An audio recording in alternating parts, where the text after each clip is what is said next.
Please call roll. Mr. Stanzik, Here. Mr. Dannenberger, Here. Mr. Boyd, Here. Mr. Muehlek, Mr. Krieger, Here. Mr. Moore, Here. Ms. Motney, Here. Ms. McCann, Here. and Chairperson Hayden. Here. All right, we have a quorum. At this time, we'll open the meeting up to public comment. Public comment is a time for anyone to speak on an item not on our regularly scheduled agenda. The last I heard, we didn't have anyone registered. Katie, can you confirm that's still the case, please? Yes, no one is registered to provide public comment. We do have a member of the public here at City Hall, though, but I believe they want to speak on a separate item. Yep, I think he said he wanted to speak on item B and C. So if anyone is on the meeting and wishes to make a comment, can you make yourself known at this time? If not, we'll move to item 4, which is a review of the October 14th minutes. Hi, I did have a correction on page 4. There's a reference to a comment I made, and rather than referencing me as commissioner, it says chairperson. You got a promotion.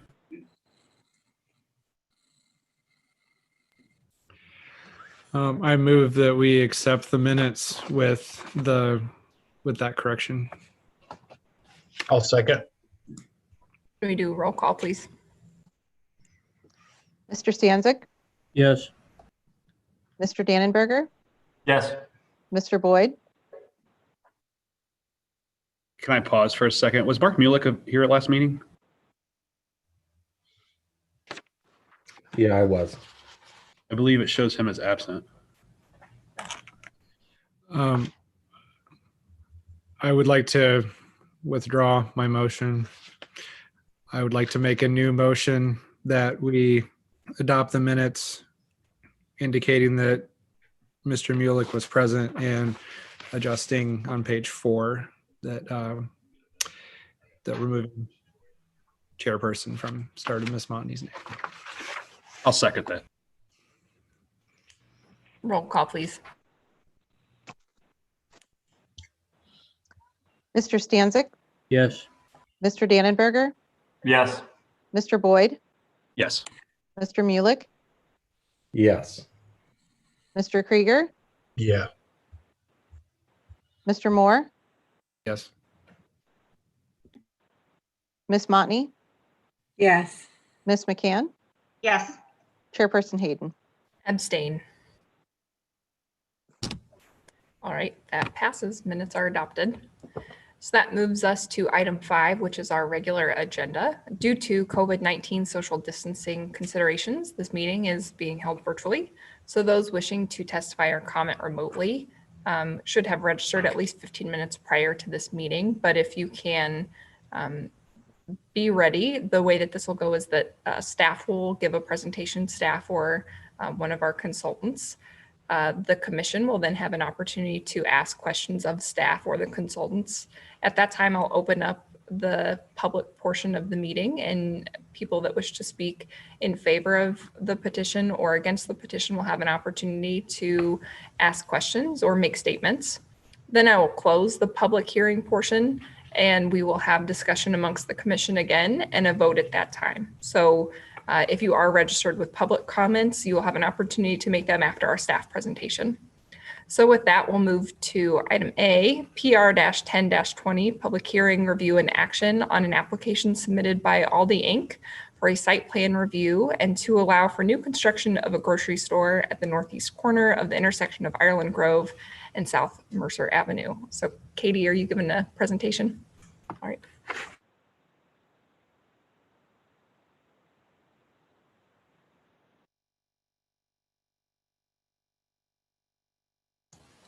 Okay.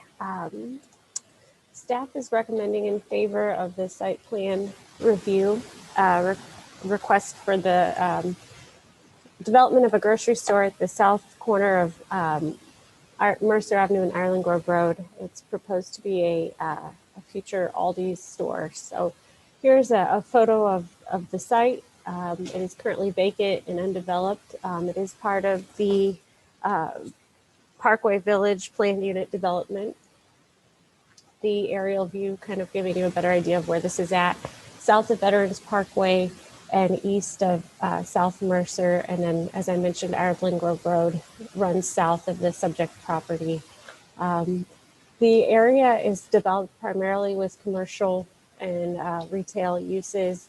There is manufacturing down in this southwest corner of Ireland Grove Road and South Mercer, but everything else around it is zoned commercial. And the proposed use is compatible with the uses in the B1 district and is permitted by right. Just some more photos of the property and kind of the surrounding uses I was describing. Retail, pharmacy, restaurants. There's a hotel east of the site, and then offices on the south side, and restaurants and other retail west of the property.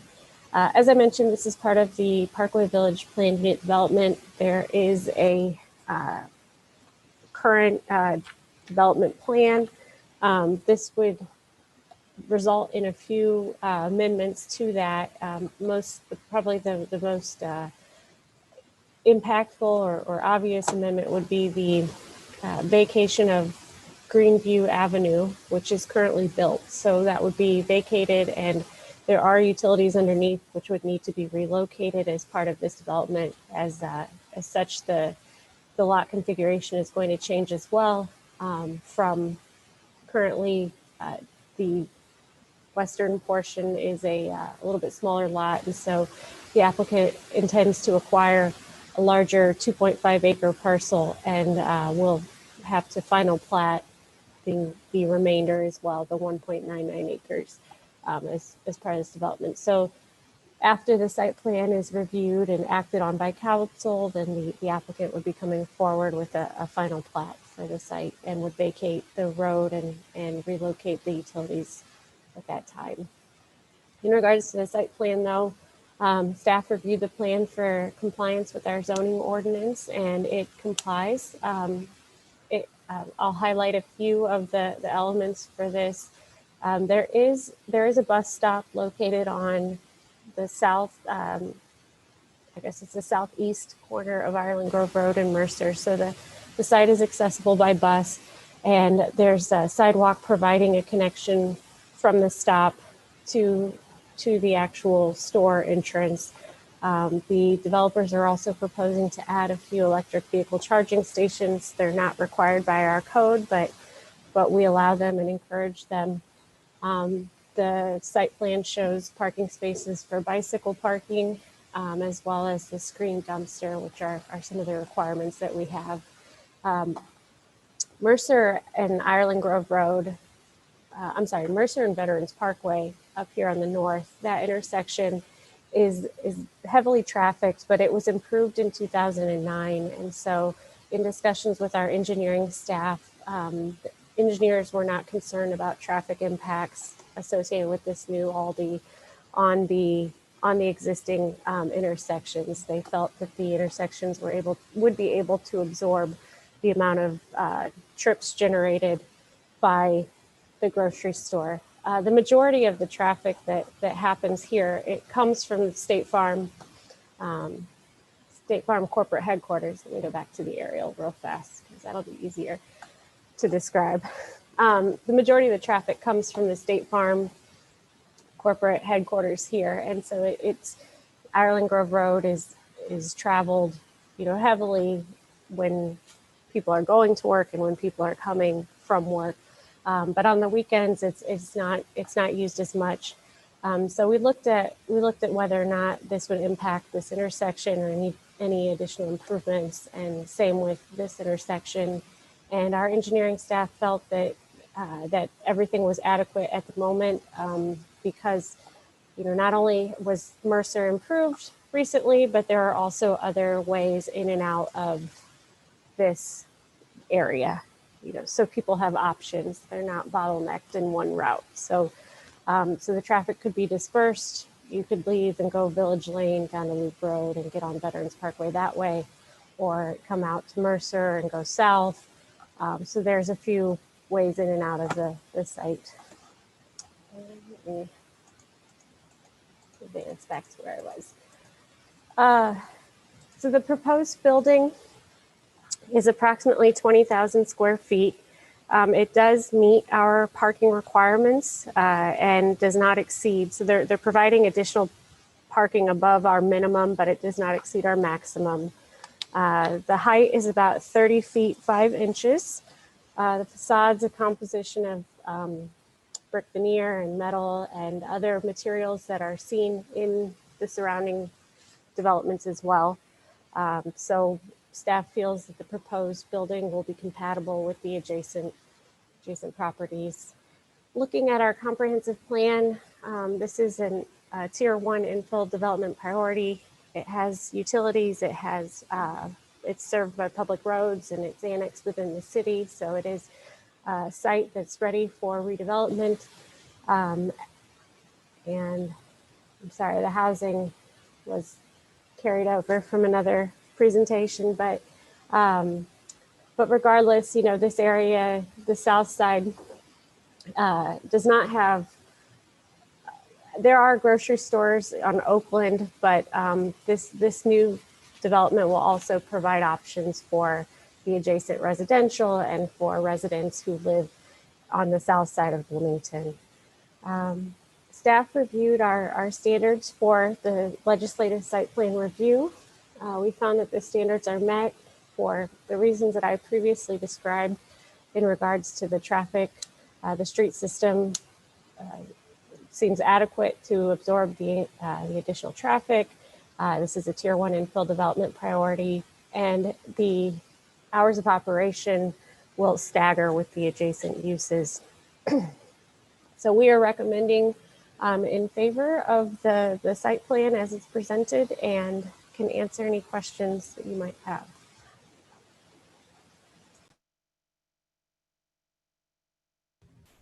Commissioners, does anybody have a question for Katie?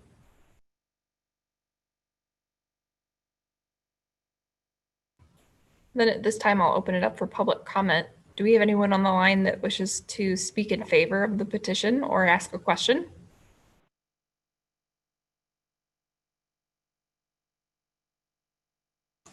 We do, Megan. They're just waiting for me to unmute them. So 1 second.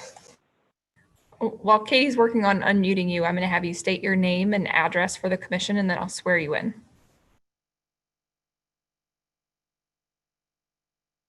Okay, can you guys hear me all right? Hold on.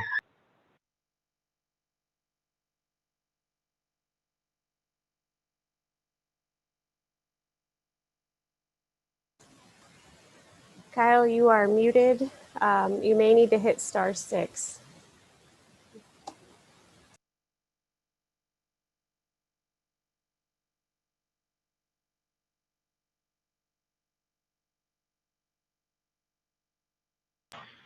Okay, well,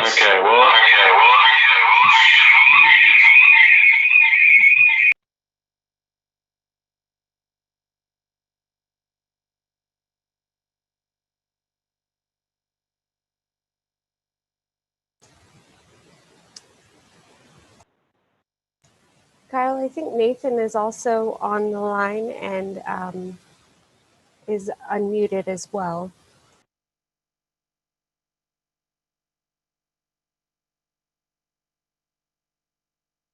okay, I'm going to try it this route. I'm going to try to text Paul. I had him on a 3-way. He's currently traveling, so I may have to have him call in. But yes, Yeah. I'm Kyle Wood with MS Consultants. Address is 2221 Schrock Road, and that's Columbus, Ohio, 43229. Do you swear the testimony you're about to give will be the truth? Yes. All right, thank you. Okay, so I appreciate everyone's time this evening, and Katie, appreciate all the information you provided. Everything is right on the head there, so thank you. Yeah, generally, Aldi just recently built a project with you guys, also in Bloomington. So I believe you guys are pretty familiar with what they offer and their kind of clientele. We've gone through this area and analyzed it for quite some time now. I think we've been trying to work around this project for, I don't know, about two years now. But I think we're finally to a point where things are starting to move forward in the right direction. And we just think that this area will be a good opportunity for them, and hope that you guys feel the same way. Mr. Wood, what's your relation to the petitioner? So we are the engineer and architect for Aldi. Okay, thank So you. we'll be, yep. Does anyone have any questions for them?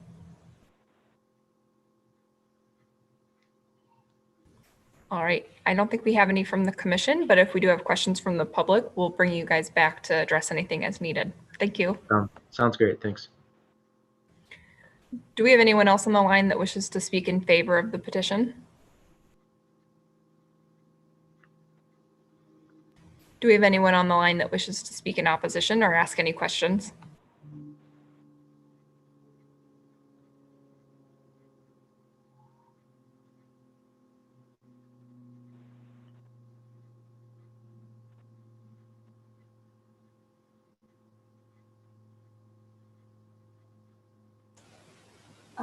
We do have Nathan is on the line, and then Kaylin is also on the line. So I don't know if they would like to address the petition or not, but I believe they work with Kyle. That's correct. Okay, well then at this time, I'm going to close the public comment portion of this hearing and open it up for discussion amongst the commission. So we're looking for two motions on this. So the first set of discussion would be adopting the standards being met as a finding of fact, and then approving the site plan as a separate motion. I move we approve the findings of fact. A second. Any discussion on that?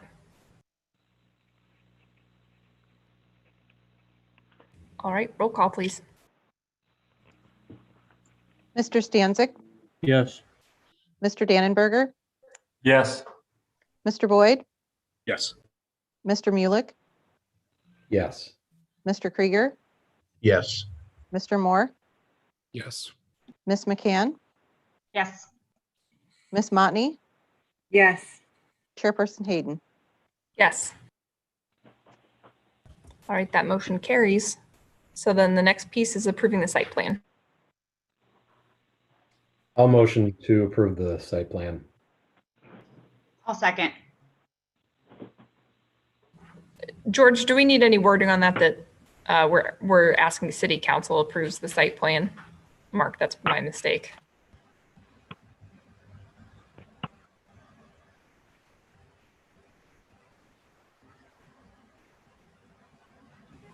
George, we can't hear you, but Mark, maybe we'll just clean that one up a little bit. I think that we're proposing sorry. the city council approves the site plan. Okay, so you're talking about rephrasing your motion? Yep.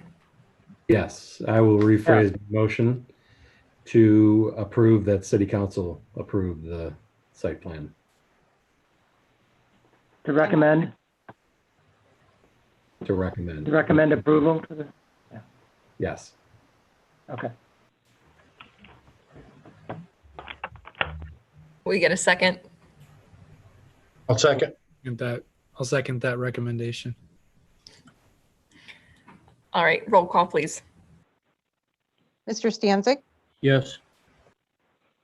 Mr. Dannenberger, Yes. Mr. Boyd, Yes. Mr. Mulek, Yes.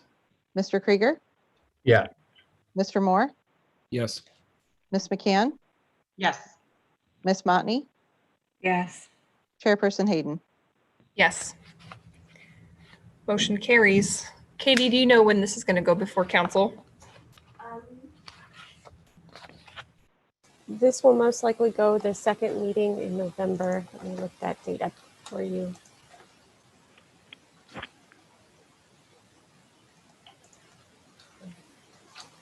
I believe that will be November 23rd. All right, thank you, Katie. So another procedural question for you. Sorry, Katie. B and C, are you guys planning to present together or separately? I believe our consultants are going to do one presentation, and then we should hold two separate public hearings, but we'll have one presentation. So then at this time, we'll move to item B on our regular agenda, which is Z-23-20, a public hearing, review, and action on a text amendment to the Bloomington zoning ordinance, Chapter 44 of the Bloomington City Code, establishing the RD Downtown Residence District. So procedurally, this will go the same way. We'll see a presentation by consultants. We'll open it up for questions amongst the commission. Then I'll open up public hearing, and at that time, members of the public can ask questions or make comments to be addressed by staff or our consultants, and then we'll move on to votes and recommendations. So Jackie, I think probably turn it over to you. Sounds good. Thank you, Megan. I'll go ahead and share my screen. Got just a brief presentation to give an overview of the project. So we're going to start off with sort of the background of the project, why it got initiated to begin with, and then go through the process for developing the recommendations for the RD district, and then ultimately a comparison of the existing zoning district, R3B, and the proposed RD. Jackie, would you state your name for the record? Yes, Jackie Wells with House of Levine. All right, so back when we were updating the zoning ordinance with the city in 2018, when we were getting to around the adoption process, we heard from some residents that they were very concerned that the existing regulations for the R3B district didn't reflect the pattern of development or the historic character of the neighborhood surrounding downtown. So the Plan Commission, you all recommended, the City Council approved the zoning ordinance on the condition that further study be done to analyze the appropriateness of the policies that were then approved for this area, so the R3B district surrounding downtown. So then in April 2019, City Council adopted a resolution initiating this study. So at the beginning of this study, when we were looking at the R3B zoning district surrounding the downtown area, we first looked at the existing policy that was regulating, or that the policy direction received from the city. So we first looked at bringing on Bloomington, the city's comprehensive plan, which breaks up this area into two areas: the preservation area, which focuses on balancing preservation with market demands of demolition or conversion, and the regeneration area, which takes a more comprehensive and collaborative approach to revitalization. There are also two neighborhood plans that have goals on preservation of the historic character, as well as encouraging infill development as well.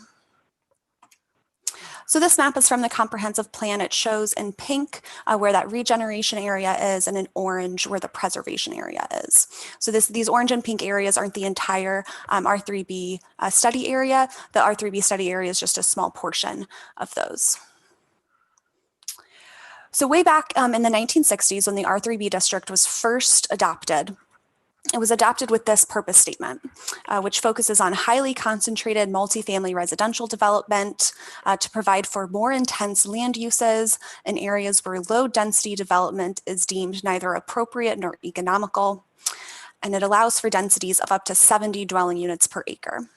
So this was a pretty extreme departure from the existing development pattern in the area, and really was on trend with the 1960s urban renewal efforts. Then back in 2018, we updated this purpose statement to be more reflective of the existing development. So we added in a mix of residential types rather than just the multifamily. So small lot, single family, townhomes, duplexes, and multifamily complexes. But because there was a lack of policy direction, we did not change the maximum density of 70 dwelling units per acre. And that was really what concerned residents most. So these parcels that are highlighted in red are the parcels that we were looking at for this study. So these are all R3B designated lots and obviously surrounding the downtown area. So at the very beginning of the project, we had some upfront community outreach, 2 workshops, one to engage the regeneration area and the other the preservation area. And these are really to understand the residents' concerns and the opportunities that they see in their neighborhood, and then really what their vision is for their neighborhood going forward. So based on that community outreach, we presented to you all what we thought the initial policy direction for this project should be. And that was affirmed to create a zoning district that promotes preservation and viability of existing housing stock, preservation of existing affordable and missing middle options while limiting illegal conversions or conversions that are too dense, preservation of the neighborhood character and feel, and allowing appropriate infill development. So based on that policy direction, we recommended these map amendments. So first, in the bright pink color are the parcels we are recommending be rezoned to the new RD Downtown Residence District. The red parcel right here, that is a existing multifamily tower that we think is most appropriate in the D2 Downtown Transitional District. And then last but not least, these 4 parcels up in the corner, we originally proposed to be in the R2 Mixed Residence District, but based on some community feedback that we received, are recommending that it remain R3B.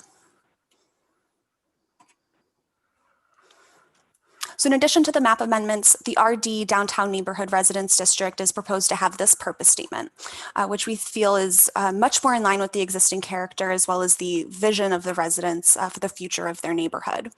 So this district would be characterized by a mixture of housing types and scales, including large and small lot single family detached and attached homes and low intensity multifamily buildings. New development and redevelopment would be supportive of the overall historic character of the area and prioritize the preservation of historic structures. And then any conversion of single-family detached homes to multifamily or office uses would need to preserve the integrity of historic structures and extend their economic life. So when we compare the proposed RD Downtown Neighborhood District purpose statement with the existing R3B purpose statement, we see that they're pretty different.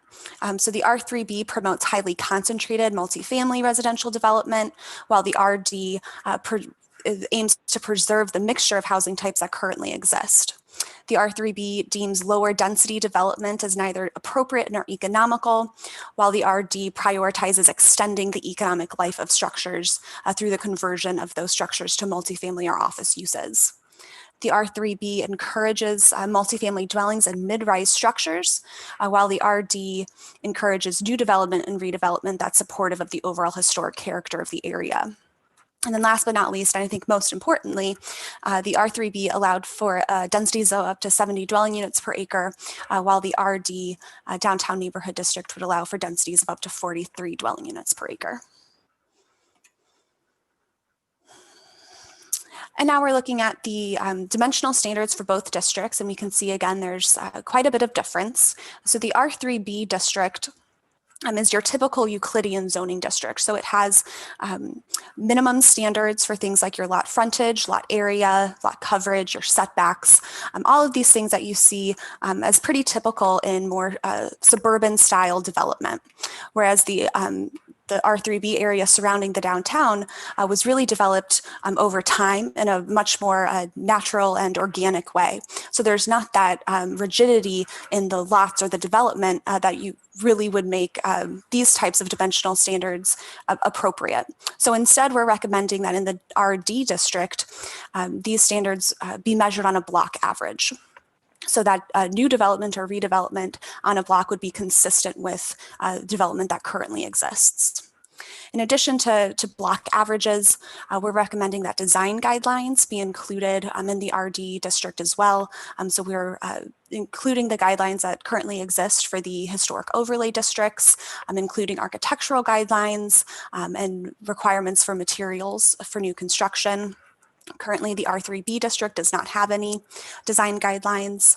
And then last but not least, allowing for multifamily and office conversions as a conditional use rather than not addressing them as the R3B does. So to help visualize our proposed changes, we developed these models. We know that it can be difficult to really see what the zoning text is trying to get at.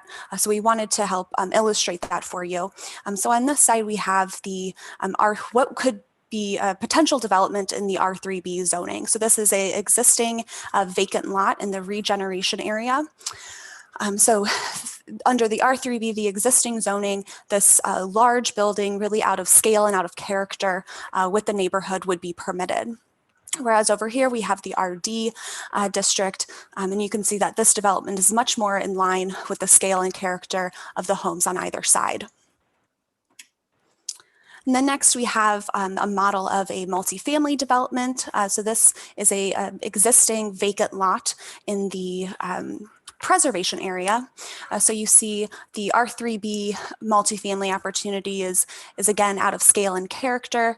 The entrance to the building could be on a separate street than the entrances to the other residences that are adjacent to it. Parking would be a prominent feature on the site, really visually obtrusive.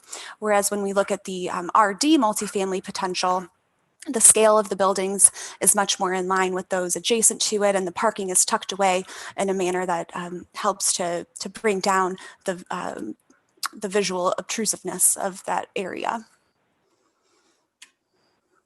So that is all we have for our presentation. So we'd be happy to have any questions or any comments. I would like to add, Jackie, that we hosted a public Q&A session yesterday.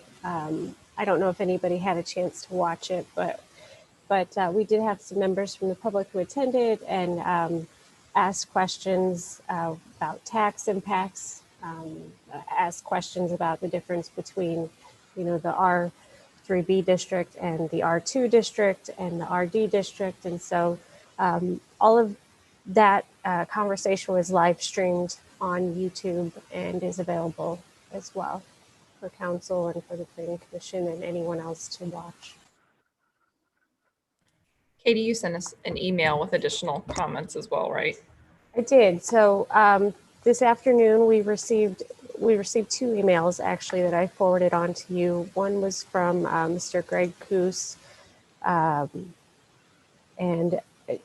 Chairperson Hayden, how would you like us to handle these? Would you like me to read them into the record, or would you like me to share them on the screen? What is your preference?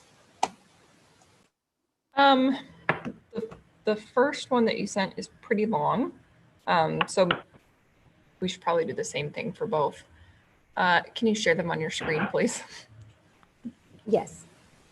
Give me 1 second. Can we identify for the record who they're from? Like you said, the one from Mr. Coos is one, right? Thank you, George. Say the first one in this. Yep. We received an email from Mr. Greg Koos and then an email from Karen Schmidt and John Eltrick.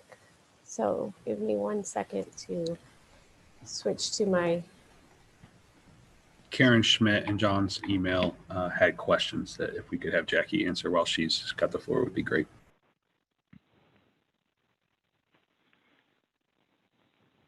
And Jackie, nice presentation as always. I appreciate the visuals. That really helped.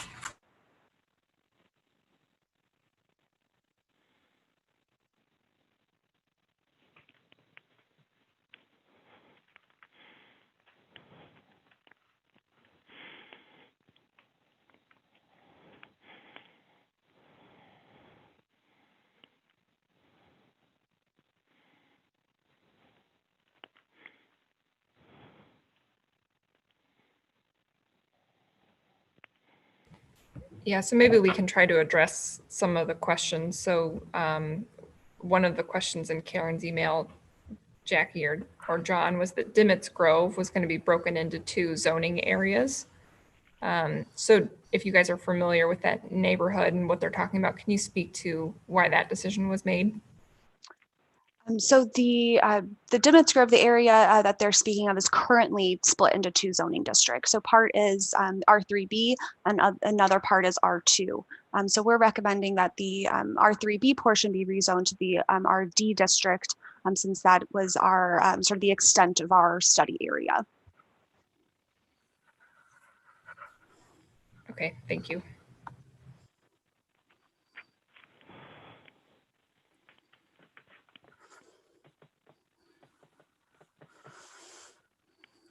So, Jackie, under, like you said, your task was to look at the R3B. What's proposed is to keep the R2 as R2 and then focus on the R3B and rezone that to RD. Yeah, so I think maybe another way to state that is that it wasn't in our scope to look at R2. So it's changing that R3B to RD, but we didn't consider as part of the scope of the effort the other half of Dimmitt's Grove.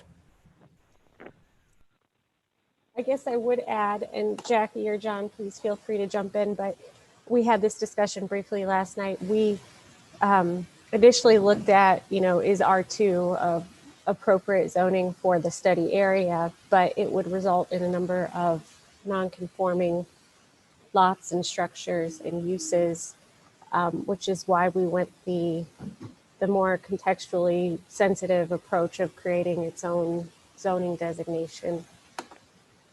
Yeah, Katie's exactly right.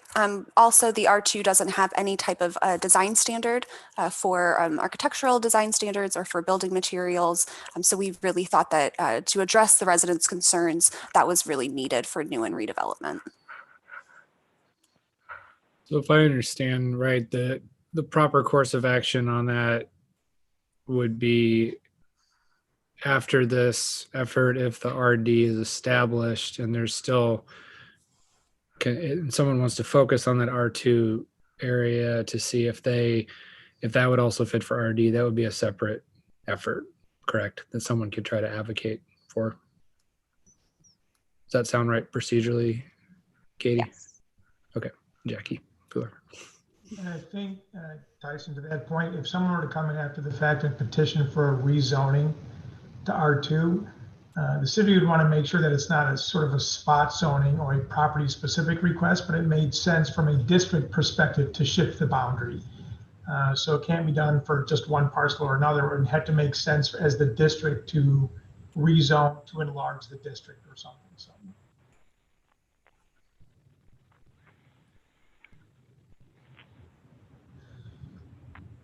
The other question in Ms. Schmidt's email is about the number of uses that are permitted in the RD district.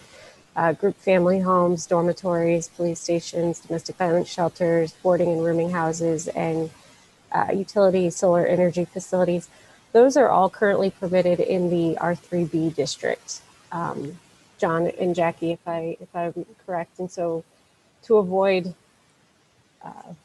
any potential conflicts with something that might already be established and operating, we were leaving those the same in the proposed text. Yes.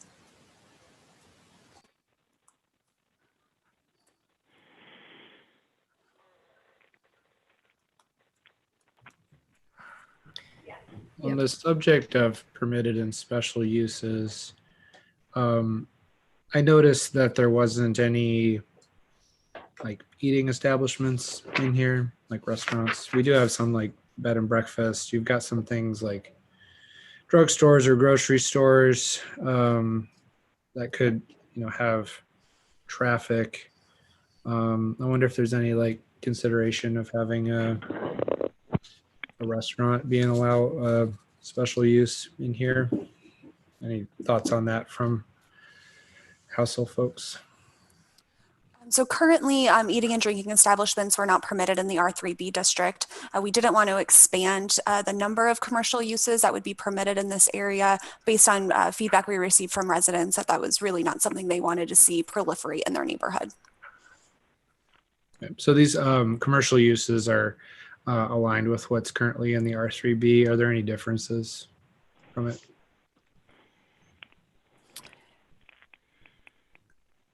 So the table that is included at the very end shows the existing, what is currently permitted in the R3B, as well as the new RD. So you can see that the commercial uses that are proposed in the RD would be the same as those that are permitted or special uses in the R3B, with the exception of office conversions, which was The highlighted blue ones are the new ones. Okay. Yes. Yep. Thank you.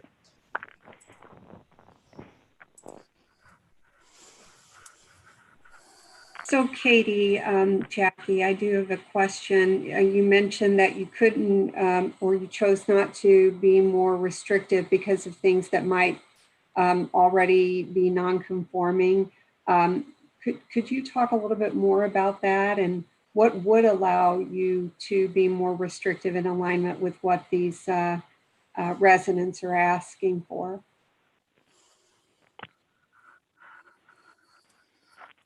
I'll jump in real quick, Jackie, if you want to. Yeah. The challenge was sort of the mixed bag of what's on the ground right now in this district, in these neighborhoods. It's evolved over the last 50 years with different types of residential, and taking an R2 zoning approach over this area would make way more properties and structures non-conforming than conforming. And as a rule of thumb in a zoning ordinance, when you rewrite something, you don't want to create a bunch of legal nonconformities all over. It's an indication the district doesn't fit what it's regulating. So if we were to take R2 district standards or use standards and apply them over the balance of the neighborhood, we'd be creating a disproportionate number of nonconforming structures and uses. Likewise, if we accommodated everything with regard to the hodgepodge or mix of residential, then over time, sort of the character of some of the R2 charactered structures or the R2 or R3B single family nature of the character could change over time. So the question was to come up with a balanced approach that would respect and reflect the established character of the neighborhood, which is mixed residential, by having standards and regulations that reflect a higher quality of design, reflective of what's on the ground, a sense of scale and setback relative to what's already established on the block to accommodate what is there, but the character of the neighborhood without, again, trying to apply a standard that simply does not apply. So applying R2 over the balance of the neighborhood simply would not work, which is why we didn't take that approach. And I know some— John, I may have missed this, but can you say your name for the record or for people watching who wouldn't know who you are otherwise? My name is John Housefield with Housefield Levine. I worked on the assignment with Jackie. Thank you. This is Justin. I remember when this came forth when we were doing the zoning update, and we had a pretty robust conversation about tightening the scope and what areas to look at and what areas not to look at. And I mean, you guys, it looks like you nailed it by really focusing on just the areas that wouldn't create all those non-conformings and be a large headache. So I just want to put that background in there, that there was a pretty good conversation during the zoning update of what we were kind of asking you guys to look at. Well, I certainly don't have that history, but what percentage would be non-conforming? So nonconformities, there's 3 different types. So you could have a nonconforming lot, a nonconforming building, or nonconforming use. So there would be a number of nonconformities throughout the area in all 3 different types. So the front yard setbacks would be a very high percentage of nonconformities. I don't have the exact percentage offhand, but it would be significant. Thank you.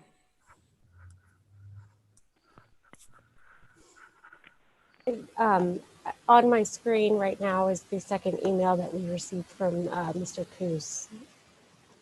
It should be. Can you see that? Okay. Yep. Thanks, Katie. And so Mr. Kuz he attended the live stream yesterday, had sent questions in advance, and I think we all probably recognize Mr. Kuz because he's been before us multiple times to speak about this issue. So to see this email, I think is a great credit to Katie, Jackie, and John and all of your work. So I think this is a big win for us for him to sign off on the presentation he saw yesterday.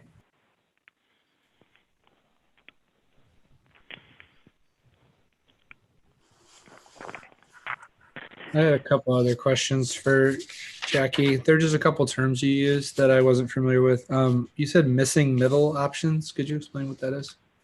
Definitely. So there's been in the past several years a recognition that we have multifamily options, and then single family detached housing options, and then not a lot of the housing in between. So you're either in an apartment or you're in a big standalone home, but options like duplexes or townhomes or a really small lot single family is really missing in a lot of communities across the United States. And Bloomington is unique in that that mixture of housing is available in this neighborhood surrounding the downtown. And that's something that the residents really found as valuable and something that they really thought was a strength of their neighborhood, and something they wanted to see carry forward. Right. Yep. Completely agree with that. You also said, and if this gets into real wonky stuff, we don't have to go into it, but you said there was like Euclidean zoning. Is that easy to explain? Yeah, so Euclidean zoning, it's called Euclidean based on a Supreme Court case that approved zoning as something a municipality could do and establish. So Euclidean zoning is very much separating uses. So you have one district that's only for commercial uses, one district that's only for residential uses, and then another district that's only for industrial uses. And then within your residential districts, you have a district for only single family detached, and another district for only multifamily, and maybe another district for only duplexes. So those districts establish standards for bulk and dimensional standards that really make neighborhoods that are more reflective of what you would see or think of as a subdivision, rather than the RD area or the area surrounding the downtown that has really been developed over time in more of a piecemeal fashion, and then really has developed organically instead of all at once. Okay. That's very helpful. And I saw two comments, I believe they're from you in the materials. One of which asks about, they're both on the table of permitted and special uses. One asks if we wanted to consider accessory dwelling units in any other residential district. I'll just say personally, I'd be very supportive of that if we ever wanted to bring that up. I think that people should have the right to build structures if they have enough space and can meet other standards on there. So that's outside the scope of here, but since the question was posed, just wanted to give my reaction to that in case anyone else had a reaction. And then the other comment was about the coin laundry and dry cleaning. And I do have to admit that in a residential area, the noise of those, the potential hazardous chemicals for dry cleaning in particular, that does make me feel a little bit uncomfortable from like a safety and noise standpoint. So if anyone else on the committee would be supportive of taking those off, I do think that there's a argument there for that. Jackie, was there anything else you wanted to say on those two comments to clarify why those were there, or any other discussion that people want to have on those? Yeah, so for the clothing care, it's currently grouped together with tailor, dry cleaning, coin laundry, and shoe repair. So we thought that the tailoring and the shoe repair, those would be great, services that could be provided within the neighborhood in a way that wouldn't impact, neighboring uses. Whereas a dry cleaner or a coin-operated laundry really does have more impact in terms of maybe noise or traffic that it's generated. And we thought that should be considered separately from the other two uses.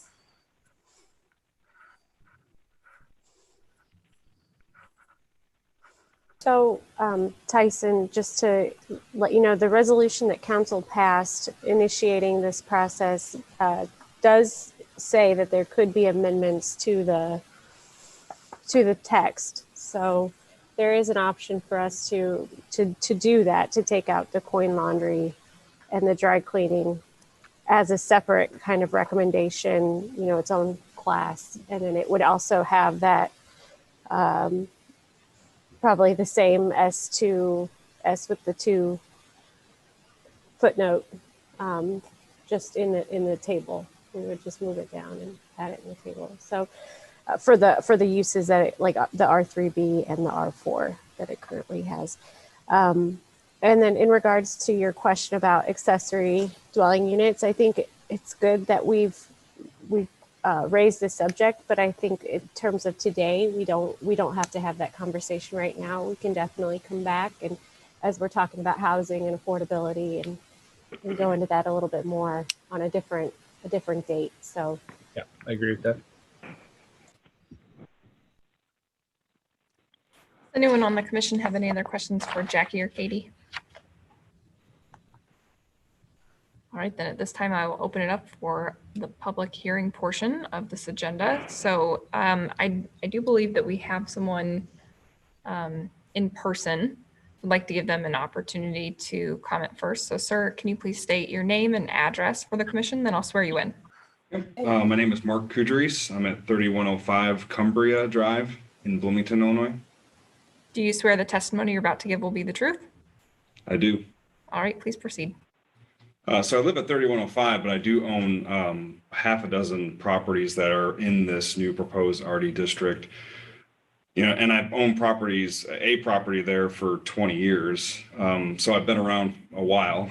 I haven't really seen a whole lot of, first of all, I apologize because I'm coming in the 11th hour here. I tried to make yesterday's, but I couldn't. And then it sounds like this has started all the way back since 2018. And I wasn't really aware of it at the time. I need to pay closer attention. But haven't seen a whole lot of development in the area in the 2 decades that I've been around. So I'm just curious to the thought around, do we see this proposal generating new development? Do we see it generating desire to improve the current properties or change the current properties? I mean, there's just not been a whole lot of change in the area that, at least the area that I'm in, which is close to the Clinton and Washington, East Washington blocks.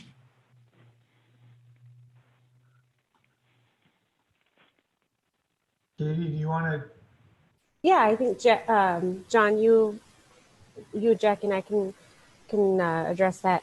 I think the goal is to not necessarily, so the current zoning district, the R3B, I think that was originally intended to facilitate redevelopment of properties that are in poor condition.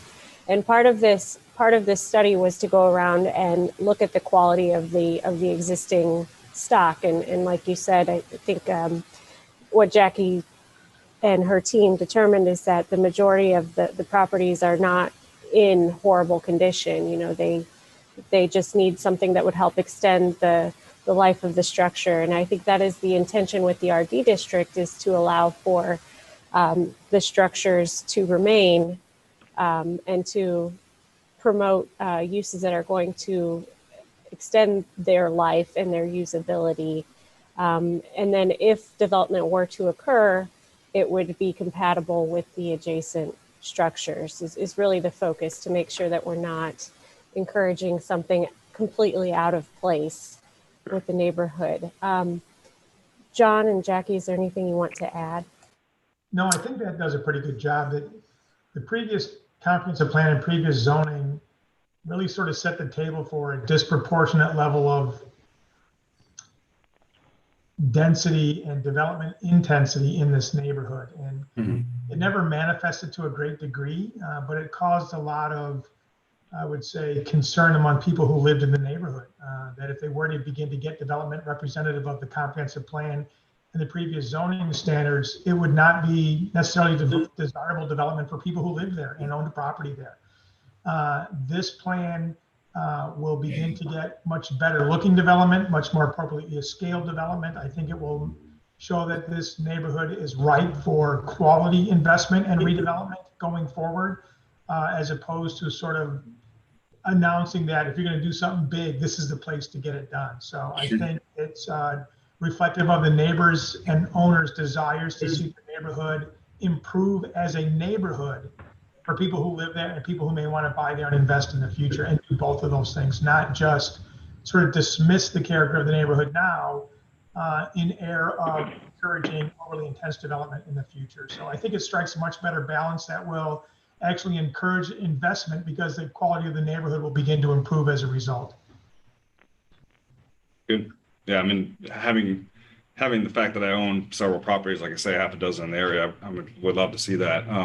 So second part of that question would be, I mean, do you foresee maybe incentivizing like a TIF district for this RD district, possibly in the future? I think, that's definitely a conversation we could have.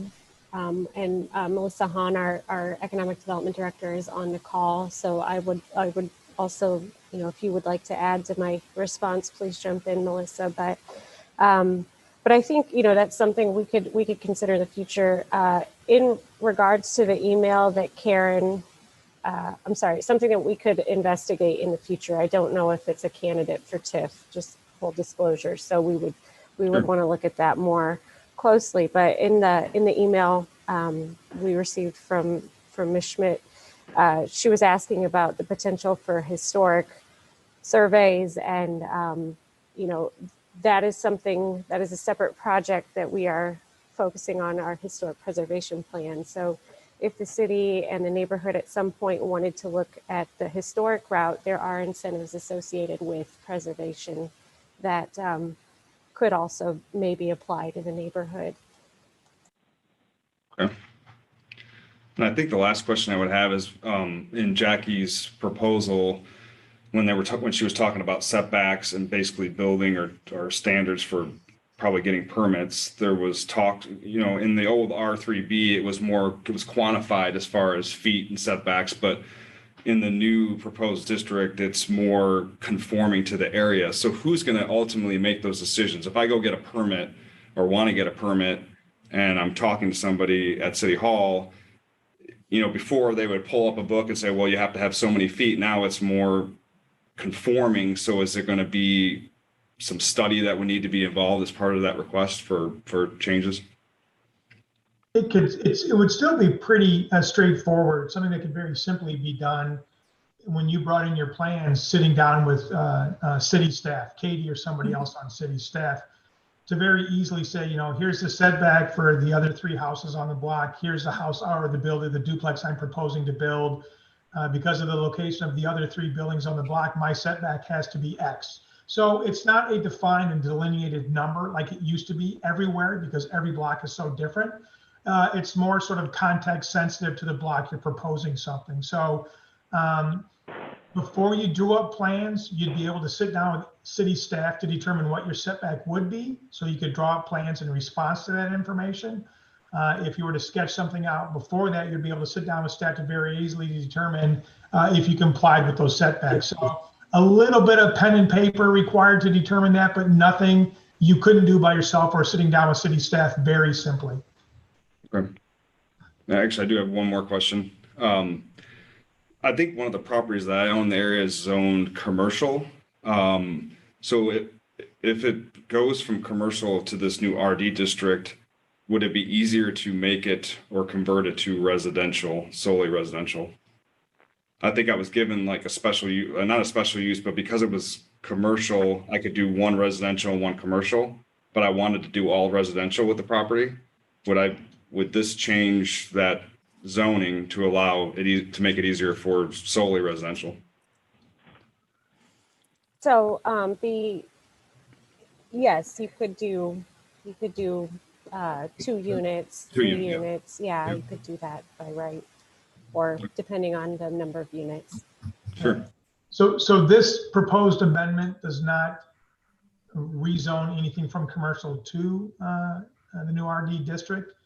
But if you, after the fact, took a piece of property and petitioned to rezone it from whatever commercial zoning your property has now to the RD district, your range of residential options would increase over what your commercial range of options is right now. Yeah. Okay. Yeah, I thought one was in. Maybe I missed it. Maybe I'm one house off, one parcel. No, yeah. Okay. I think that's all I had. All right. Thank you. Thank you. Thank you. Chairman Hayden, I need to step away briefly for a personal matter. I'll be right back. Okay. It looks like we have a few other people on the line. Katie, I think we only had one person registered before the meeting. We've since had Brad Williams register, and then Andrew Hunt are both on the line. Okay. Mr. Williams, are you ready to? Can I recommend we pause just a couple minutes and see if we get everyone back? If not, we can proceed. But Yep. Okay, so we will take a Thank you. brief recess while we wait for all our commissioners to return. And after that recess, Mr. Williams and Mr. Hunt, we will open it up for you to give, to ask questions or give testimony.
I might say while we're waiting that I want to say that in addition to a motion for a positive recommendation to the City Council, we'll need a motion that there's a finding of fact that the text amendment is in the best interest of the City of Bloomington.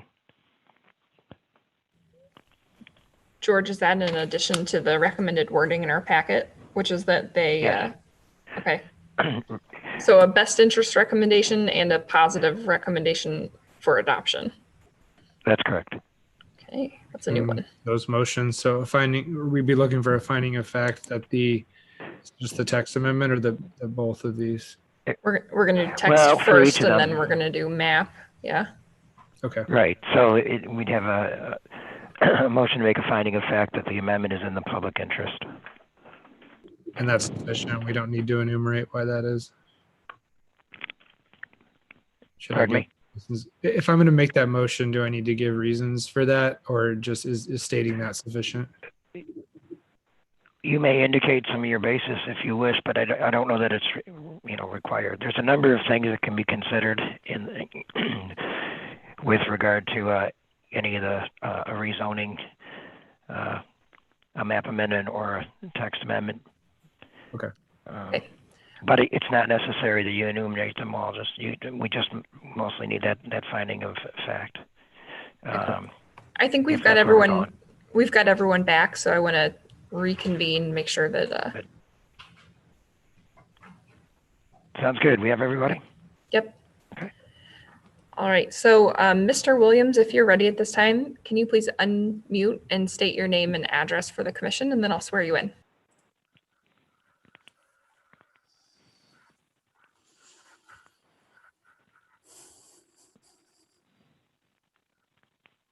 You might have to press *6.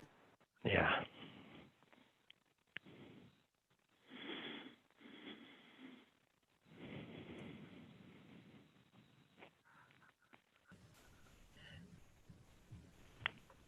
While we wait on that, Mr. Hunt, are you also ready and able to give your testimony? Hi there. Yes, I am. We can hear both of you. Okay, Mr. Williams, you go first, please. State your name and address for the commission. You guys are hearing me now? Yep. Okay. My name's Brad Williams, 613 East Grove Street, Bloomington, Illinois. Do you swear the testimony you're about to give will be the truth? While we wait on that. Yes, I do. Okay, thank you. Please proceed. With your testimony. I'm sorry. I've got you guys on YouTube, and there's a long delay on this. State your name and address for the commission. You guys are hearing me now? Yep. All right. actually proceed. Are you able to turn down the YouTube perhaps while you're testifying? Yeah, I've got it turned down now. Okay. Are you guys ready now? Yep, we're ready. We're ready. Okay. Been a resident of Devon's Grove for 41 years. Currently the serving president of the neighborhood association for, we've been in here for very active for the last 33 years. The area that's in question is mostly single family homes. And I realize I do agree with Mr. Housel. It is a mixed bag of property. We just want to maintain the existing integrity. And I think a lot of people want to do that, maintain the existing integrity of the neighborhood. All the small houses are just as important as the big houses. And part of the charm, part of the fabric of the neighborhood, and part of the interest are the little tiny little lots and the houses jammed one right next to another.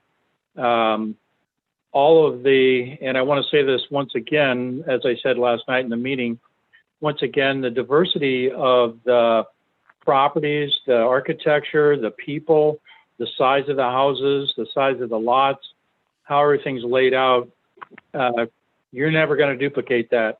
And that's part of the charm of the neighborhood. And we really like that. We like the diversity. It's not for everybody. Some people like to live in a place where a lot of the houses are the same and the lots are the same size. That's fine. The folks that live here like everything different. We just want to make sure that we're going to maintain that. I do join in with Karen Schmidt and John Eldrick's letter and the concern over the special uses. Also concerned that we could actually build a large apartment complex with 43 units on an acre of land here. That's another concern of mine. Anyway, those are my concerns, and not fully vested in the new RB zoning. I suppose the other thing was the reasoning behind why we're splitting. I realized the neighborhood was split in two before with two different zonings. At some point, it would be nice to have contiguous zoning throughout the entire neighborhood. That would be ideal, and that's one of the things we were trying to do with our neighborhood plan, which you guys approved and City Council approved, applauded that. Part of that was return the R3B to R2. I do agree that the Housel and Levine and the city staff has worked on trying to get something that works with the existing neighborhood. I like a lot of the stuff, but there's other things that I'm concerned about, and I voiced those concerns.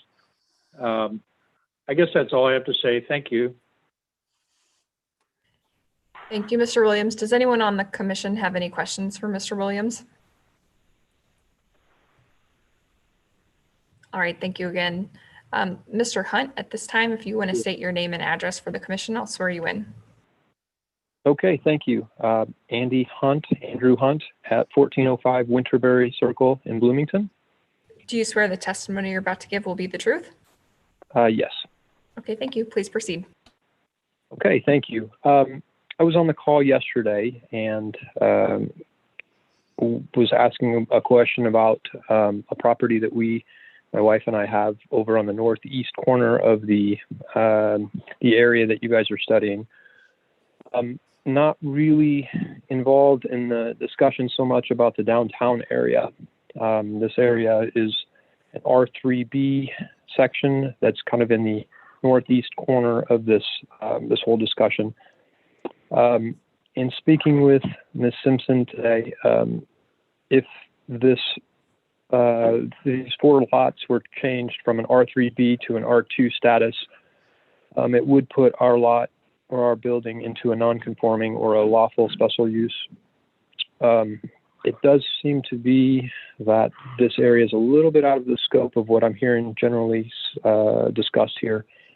So my question was if there's any consideration or if it would be possible to exclude those that little bit of area from this discussion, allow it to remain R3B rather than going to a non-conforming situation with an R2. The lots themselves are pretty small. I don't think there's really an issue of creating something that's outside of whatever's there now. But it would help in a situation if somebody would need to, in our case, us, need to rebuild if there were a fire or something like that, that we wouldn't be in a non-conforming situation. This is Justin. Can I get a better idea of where he is speaking of?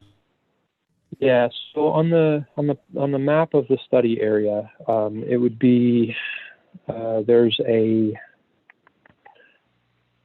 family video on the northeast corner there over by Clinton Street. We would be west of that on Locust Street. So running west along Locust Street, there's, I believe, 3 little plats, and then east of Clinton, I believe there's one that looks like it's maybe at one time was part of that family video area, or maybe just next to it. So when I'm looking at Locust and Clinton, are you talking the southeast corner of that intersection? So actually looking on, I'm looking at the YouTube as well. It looks like it is an orange on that map on the upper right section. Yeah, so somebody's got that up there. This is George. Mr. Hunt, is it fair to say that what you're addressing is really more, more akin to the map amendment than to the text amendment describing the zone that's at issue? Yeah, I think it probably would be. Yeah. Sorry, this is Megan. I'm going to chime in real quick. George, I meant to clarify when we came back from recess that just because of the nature of the presentation on both the map and the text, that we figured it would be too confusing to ask people to hold map-specific comments. So we're hearing testimony at this time on both as it makes sense. And then we'll take motions one at a time. I think that's fine. I just wanted to clarify what's being asked. Yeah. I can speak on that from the staff perspective. I know Jackie addressed it in her presentation. After hearing feedback from Mr. Hunt and looking a little bit closer, staff's supportive of just keeping these 4 parcels as R3B as they currently are, removing the request to rezone them to R2 from the recommendation. Because it would, the R3B has the R2 has a much lower density. It's 13 units per acre. And so you would need a minimum of 3,300 square feet per unit on your lot. And so it really does create some non-conforming structures and uses and lots with these 4 properties. So it makes sense to us just to leave them as R3B. We have other R3B throughout Bloomington. So we're not eliminating that R3B district. Would we have to reflect that in the motion? Yes, because I think what is provided to you in your packet is to look at rezoning these 4 properties to R2. And so you could amend that to either a separate motion to recommend against rezoning these, or just leave that out of your initial motion and recommend that council not rezone. George, you can provide some additional language if you'd like. So to just kind of clarify, Katie, you're saying you could perhaps amend the suggested map amendment to exclude the specific properties we're talking about? In other words, make a positive recommendation to, well, first of all, amend the recommended map amendments to exclude that portion of the property, and then otherwise make a positive recommendation to recommend it to the council as amended. Yeah. Do we have the addresses for these lots? I think we would want to be specific if we were going to make that recommendation.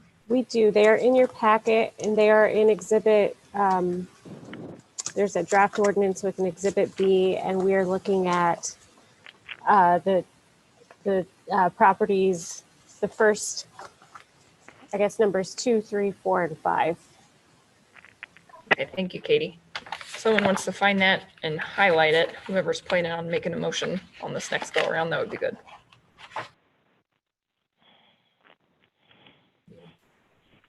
Mr. Hunt, did you have anything else you wanted us to address, or does anyone have any questions for Mr. Hunt? No, thank you on my end.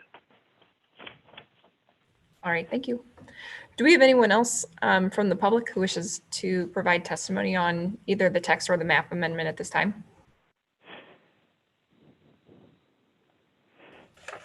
Okay, if not, I'm going to close the public hearing portion of Z-23-20, which is a review and action on the text amendment.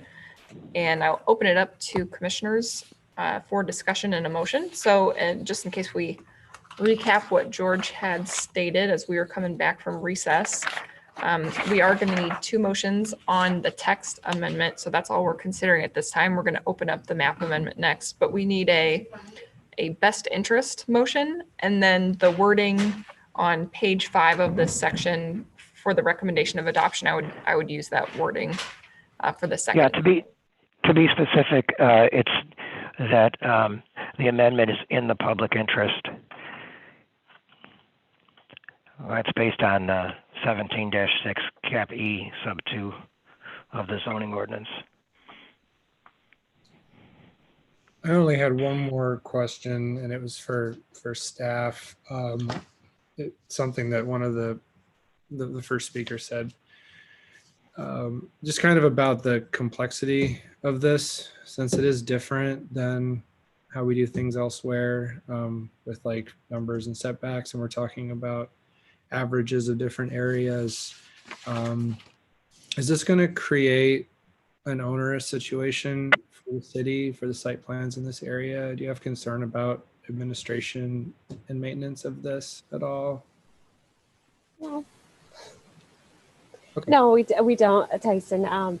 In our code, we do have a provision for corner lots that uses an average setback in certain areas of the community. So this is very similar to that. I don't think it will be onerous to staff. Okay. Did we want to have some discussion on the potential text amendment with the laundromats and dry cleaning?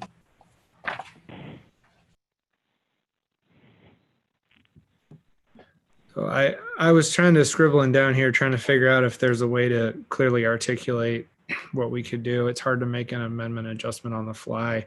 I think probably how I would characterize it is replacing that one line with separate lines for commercial only uses and then residential acceptable uses. But I probably would need to, I don't know that we could like articulate that well enough verbally right now. So some sort of like recommendation to staff to make that change, or I'm not sure kind of administratively how to do that without making a motion that's really hard to understand, or maybe it's not comprehensive enough. So Tyson, may I ask a clarifying question? Yeah. Just I think right now everything is grouped together. Clothing care, tailor, dry cleaning, clean laundry, shoe repair, kind of that general service type of uses. And none of those are proposed as being allowed in the RD district. Is that something that you would like to allow in the district and separate I didn't out? see that was crossed out. That track change over the S, I didn't see that was a crossed out S. So those are not allowed in the RD district. Jackie, could you confirm that? But I believe that's the intention, is with the crossed out S, and that comment is probably related to the nature of some of those uses. Yeah. Okay. I think that's probably out of scope of what we're doing right now then. So I'd probably be inclined just to leave it. Thank you for clarifying that. Unless other people feel differently, but I don't think we need to solve that right now. I don't. This is Justin. I want to speak just on one of the comments regarding obviously the integrity of the neighborhood, concern over a large apartment complex going up, and I think that's what started this conversation back when we were doing the zoning update. Is that people in the neighborhood noticed that we could do 70 units in there, and that wasn't attractive, and they had asked us to look at that during the zoning update, but we were so far along in the process we felt it would do a disservice. So that's why we kind of asked staff and Household Levine to be able to do this study after the fact. And I think this addresses some of those things. I mean, we've going from 70 units down to 43, and then we've had a lot of discussion on the block average as far as setbacks and things. And I think that's also going to help keep the integrity of that neighborhood, which, I mean, it's one of my favorite neighborhoods in our city. So I want to do everything we can to protect it as well. So I hope after going through some of this, some of the neighborhood can see that what we're trying to do is take what could happen and make it a lot less invasive in the future if any development were to come up there. So I just wanted to make that comment to address some of those public comments that I think we're moving in the right direction with this. So I'd like to make a motion that this text amendment is in the public interest. Second. Finding of fact that the text amendment is in the public interest. Yep. I'm sorry, who was the second? I missed it. Mr. Stanzik. Okay, thank you. Yep. Can we do a roll call, please? Mr. Stanzik, Yes. Mr. Dannenberger, Yes. Mr. Boyd, Yes. Mr. Mulek, Yes. Mr. Krieger, Yes. Mr. Moore, Yes. Ms. McCann, Yes. Ms. Montney, Yes. Chairperson Hayden. Yes. That motion carries. So then the next thing we need is a motion on adoption, recommendation to adopt.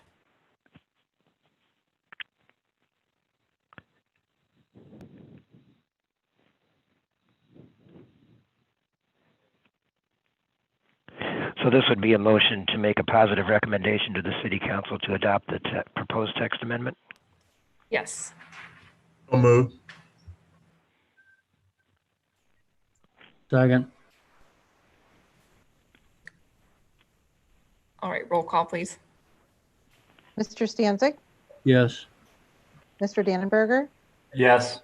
Mr. Boyd, Yes. Mr. Mulek, Yes. Mr. Krieger, Yes.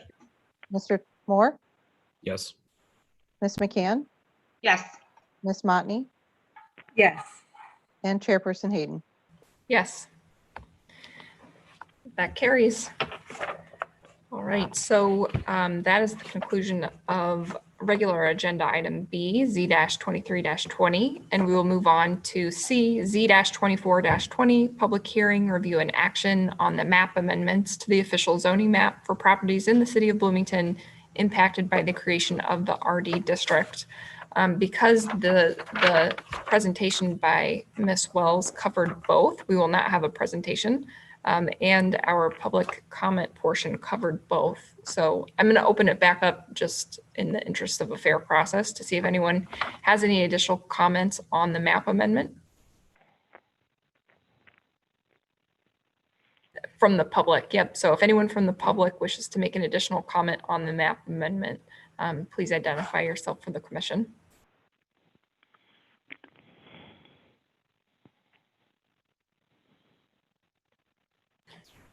All right, seeing none, I'm going to close the public comment portion and open it up for discussion amongst the commission.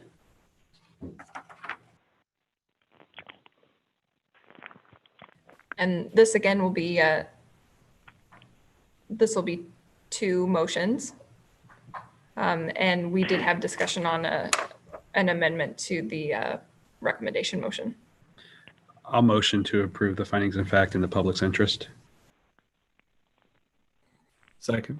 Can we Perhaps we should first make a motion as to or whether we're going to, whether you'd suggest that the proposed map amendment be amended. Yeah, I as we thought were that would. discussing. And I thought that would be better in the second motion, but if we need it in this one, I do plan to exclude 506, 508, 608, and 510 East Locust Street.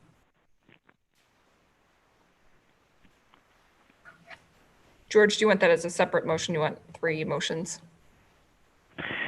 how about if we first make a motion to just amend the proposed map amendment to exclude those properties? Okay. I will. Commissioner Hadeen, I have to excuse myself. I have a prior engagement. I need to go. Do we still have a quorum? We will. Thank you, Mr. Krieger. Okay. I think a point of order, Mr. Boyd, you need to retract your previous motion before making another one. I will. I retract my previous motion, and then I move that we amend amending 7-24-20 to exclude 5 properties: 506 East Locust, 508 East Locust, 608 East Locust, and 510 East Locust. And we had.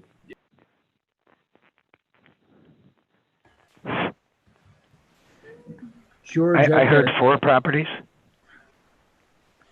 George, I got a question on this, and Yeah. I know, let's assume, for example, that the owner of those properties had come in and initiated a rezoning request for those properties. At some point, a property is small enough that its rezoning can be challenged as a spot zoning that's inconsistent with the general area.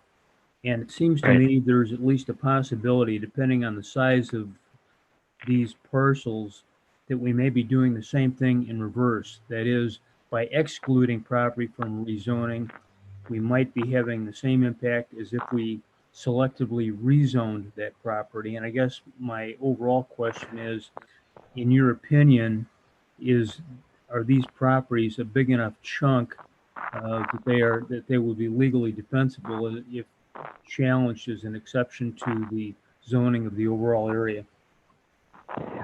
Well, before answering that, I have a couple of questions that I may need to ask to get clear on this situation. My understanding is that they would remain zoned as they are without being amended into the RD. Is that correct or not? Perhaps I mistook what Mr. Hunt was saying. No, that's correct. They're currently R2, and they're going to remain R2. Is that correct? Currently R3B. Oh, they're currently R3B, and they're going to R2? That's right, Justin. So the proposal is to rezone them from R3B to R2. But what would happen is that in the proposed text? Is that in the proposed map amendment, Katie, or is that if they're taken out of the map amendment? No, that is in the proposed map amendment. So these 4 properties, I'm sorry, are currently zoned R3B. They are adjacent to R2 on the north and the east, north and the west, and then commercial on the east, and for one property, commercial on the west and R3B on the east. So they're kind of functioning as a transition between the B1 and the R2 at the moment with the R3B zoning. So what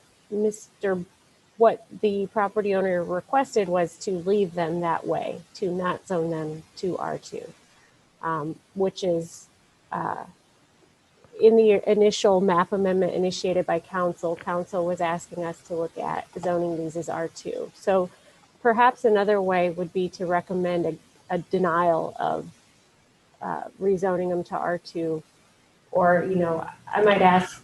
My exclusion would do that, wouldn't it? The fact that that the non-rezoning of that property would, in effect, allow it to constitute a transitional area between the commercial and the R2, that resolves, I think, the bulk of the concern I had. So I'll withdraw anything that might be considered an objection to it.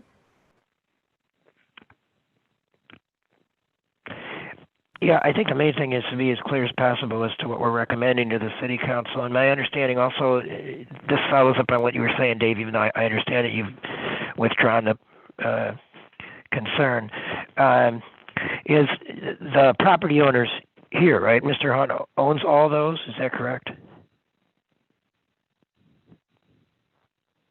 No, Mr. Hunt owns one of them. The other three one of them. property owners Okay. are not here. But it would not make sense for us to just not rezone Mr. Hunt's property and to rezone the other three. Yeah, I understand the spot zoning issue. My thought is that perhaps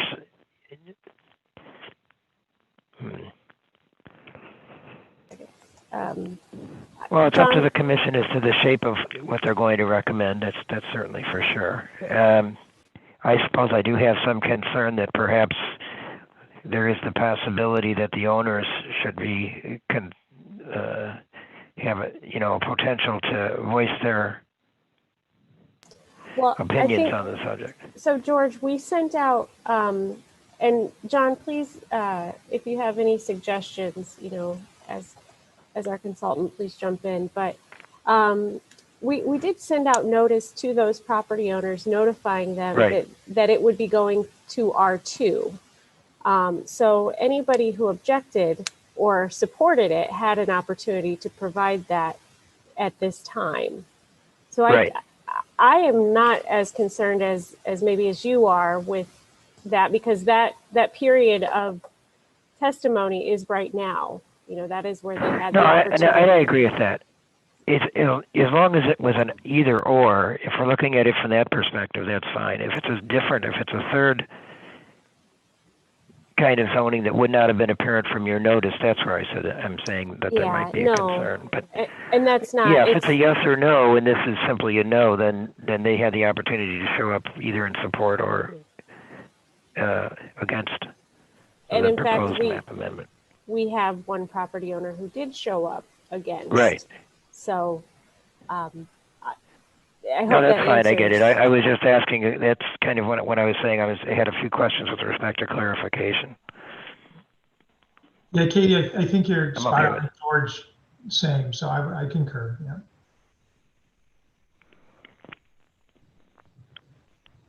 So my motion that is on the table is just excluding those properties from being part of the recommendation, which is 4 properties, 506, 508, 608, and 510 East Locust Street. So they would remain as is. Any other discussion on that? Ms. Han, did we have a second? I'll second that. Me too now. All right, All roll right. call then, please. Mr. Stanzik, Yes. Mr. Dannenberger, Yes. Mr. Boyd, Yes. Mr. Mueller, Yes. Mr. Krieger has left. Mr. Moore, Yes. Ms. McCann, Yes. Ms. Motney, Yes. Chairperson Hayden. Yes. That motion carries. Next one would be the best interest or in public interest. You may be able to say that, making a motion that for a finding that it's in the public interest, and also making a recommendation to the city council to pass it, to adopt the amended map amendment or amended proposed map amendment. I don't know. In other words, I'm saying you could do it as a compound, possibly, as long as it has both the elements of the finding of fact as being It's in the. okay if we have 3 motions. It's all right, George. All right, I'm just trying to help them move it along. Sometimes I get accused of slowing things down too much. George is hungry. This is Justin. I'm going to make the motion that in the public interest, we approve the findings of fact on Z-23-20. Second. I heard Mr. Stanzik first. Any discussion on that one? All right, roll call, please. Mr. Stanzik, Yes. Mr. Dannenberger, Yes. Mr. Boyd, Yes. Mr. Mueller, Yes. Mr. Krieger has left the meeting. Mr. Moore, Yes. Ms. McCann, Yes. Ms. Motney, Yes. Chairperson Hayden. Yes. Motion carries. One more. This is Justin. I'm going to make a motion that we recommend to council the approval of the map amendments issued in Z-24-20 with the exceptions previously stated. Second. Oh, you can have it, Mark. Any discussion? I feel like we should discuss something like chickens or just really drag this thing out a little longer. Somebody Can- mute Tyson. Can we have a cannabis? Been there, done that. All right, roll call, please. Mr. Stanzig, Yes. Mr. Dannenberger, Yeah. Yes. Mr. Boyd, Yes. Mr. Mulek, Yes. Mr. Krieger has left. Mr. Moore, Yes. Ms. Motney, Yes. Ms. McCann, Yes. and Chairperson Hayden. Yes. Motion carries. That concludes our regular agenda items. You're muted. Oh, darn it. So that motion carries, and that concludes our regular agenda items. We do not have any old business. We do have some new business, which is approving our meeting dates for 2021. Those are right at the end of our packet, but do we have a motion to approve those and send those dates to council? This is Justin. I so move. Second. Roll call, please. I'm sorry, could I get who the second was? I didn't see. It's me. Tyson. Thank you. Mr. Stanzig, Yes. Mr. Dannenberger, Yes. Mr. Boyd, Yes. Mr. Mulek, Yes. Mr. Krieger has left. Mr. Moore, Yes. Ms. Motney, Yes. Ms. McCann, Yes. Chairperson Hayden. Yes. That carries. I'll take a motion on item 8. Hey, hang on, Madam Chair. Before you do that, I just want to make one comment, and that is I want to thank Melissa for consistently calling the roll in the same order. It saves a whole lot of my muting and unmuting of my button. That's all I had. If we're looking for motion to adjourn, I'll so move. Second. All right. All in favor? Aye. Any Aye. opposed? Aye. Nope. All right, meeting adjourned. Thank you. Thank you. Thanks, everybody. Thanks, everybody. Appreciate it. Thank you, guys.